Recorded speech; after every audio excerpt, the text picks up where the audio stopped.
តើគេបង្កើតអង្គការ UNESCO មកដើម្បីអ្វីបើអត់មានស្គៀបជើងថ្មីរបស់ថៃផងហ្នឹងថៃអត់មានខ្លាចញញើតផងហ្នឹងតើប្រាសាទព្រះវិហារបុរាណខ្មែររបស់យើងនេះចុះបេតិកភណ្ឌពិភពលោកជាសម្បត្តិអរូបីដើម្បីអ្វីបើគង់តែប្រទេសអ្នកដទៃប្រមាថបានតាមចិត្តបំផ្លាញបានដោយគ្មានញញើតបងប្អូនខ្ញុំអត់សូវយល់ដឹងពីការចុះបេតិកភណ្ឌជាសម្បត្តិអរូបីពិភពលោកហ្នឹងណាតើអ្នកដទៃបំផ្លាញរបស់យើងនេះអង្គការ UNESCO ហ្នឹងមានសិទ្ធិកាត់ទោសឬក៏អត់បងប្អូនខ្ញុំអត់សូវយល់ដឹងទេប៉ុន្តែខ្ញុំមានអារម្មណ៍ថាខ្ញុំឈឺចាប់ខ្លាំងមែនទែនប្រាសាទរបស់យើងចុះជាបេតិកភណ្ឌពិភពលោកជាសម្បត្តិអរូបីហើយប៉ុន្តែប្រទេសថៃប្រមាថបានតាមចិត្តបងប្អូនពេលដែលយើងឃើញវីដេអូរបស់ប្រទេសថៃ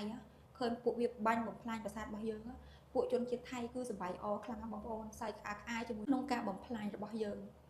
ខ្ញុំឈឺចិត្តខ្លាំងមែនទែនមកយើងសប្បាយអរយើងសង្ឃឹមថាពេលដែលយើងចុះបេតិកភណ្ឌពិភពលោកហើយរបស់យើងនឹងសល់គង់វង្សប៉ុន្តែផ្ទុយទៅវិញថៃបំផ្លាញបានតាមចិត្តប្រមាថបានតាមចិត្តតាំងពីថ្ងៃទី27ខែកក្កដាមកម្លេះប៉ុន្តែអង្គការ UNESCO អត់ទាន់ចេញសកម្មភាពអីទេហើយឥឡូវហ្នឹងគឺសៀមវាកាន់តែកើនវាកាន់តែបានចិត្ត